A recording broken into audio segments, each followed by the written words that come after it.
Well, the latest official information from Philadelphia Energy Solutions is that this started at 4 o'clock in the morning inside the refinery, a large fire that eventually led to at least one, possibly two different explosions. And you know, we've been talking to neighbors here who've lived in the shadow of this refinery. I'll show you exactly how close. These are some homes on 28th Street, and if we pan over to the left, there is the fire. The good news for these neighbors is that that heavy smoke is drifting to the east. However, the bad news is that there is now a shelter in place for neighborhoods east of the refinery.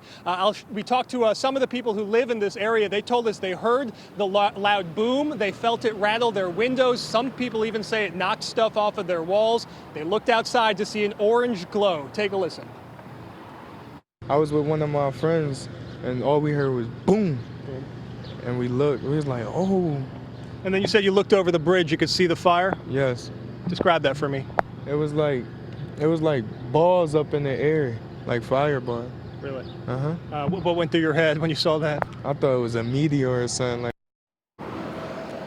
He said he thought it was a meteor. As we come back here live, you can see some of those refinery tankers that transport a lot of this fuel. Over here is actually a location outside the terminal where a number of neighbors have held a protest recently. We'll show you some video of that after the most recent fire from a few weeks ago. Neighbors in this area coming out, asking questions about everything from air quality to the safety of their homes. This, of course, not the first fire we've had at this refinery. Crews have been called out here before, and I'll give you the latest information from Philadelphia Energy Solutions. They say they're working to account for all of their employees.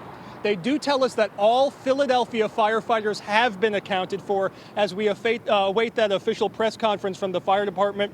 They're at 3 alarms, and they have brought in that mass casualty unit just as a precaution as they work to account for all of their employees. Again, the big news that we should iterate here is that there is a shelter in place for neighborhoods directly to the east of this fire. That is where all of that smoke is headed, and we'll wait for an official update from the fire department. But for now, we're live here at 28th and Passyunk. I'm Randy Gyllenhaal. We'll send it back to you. All right, Randy, thank you very much. We'll go high above Randy from Skyforce 10, giving us these live pictures where you can see, get a better look at the fire at this refinery in Southwest Philadelphia. You can also see the fire department there. That's the Energy Solutions Fire Department. The Philadelphia Fire Department is there assisting in this, but they're throwing water on that fire, and they have been for almost 2 hours now, Lucy. Our photographer inside of Skyforce 10 is Dan Kent. He's been up all morning. Just give us your latest observations, Dan. Yeah, so as we've been sitting here, we have been seeing, just like Randy had reported, that the smoke does seem to be dissipating. The fire is still burning, and it does seem to be a little bit smaller, although there is still a lot of fire burning in the area. The crews on the ground have been working much closer to the scene of the fire, trying to battle it at a much closer distance. You could see that they are actually right by the fire. We're still putting a lot of water on it.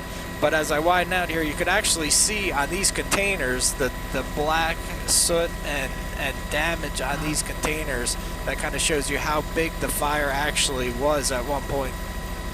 And that's exactly the point we're going to make right now, Dan. Thank you for mentioning that, because that exact issue, those particles that Dan is seeing there and showing us, they are traveling in the air with the wind gusts that are going to be blowing today and continue to blow throughout the day, as Bill Henley was pointing out. And that is exactly why they have put in a shelter-in-place order if you live east of the refinery. So here are the boundaries for you for the in-place or the shelter-in-place issued by the Philadelphia Office of Emergency Management.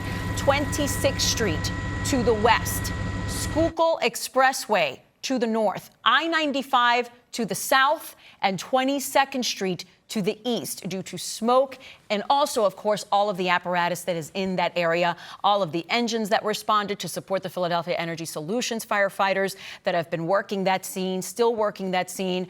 There's a point there, Vi, where so many ambulances were just responding because we didn't know how many people were hurt, if anybody was hurt. At this point, Philadelphia Energy Solutions say no report of injuries just yet, but that does not mean anything until they figure out how many people have been accounted for, all of their workers have been accounted for.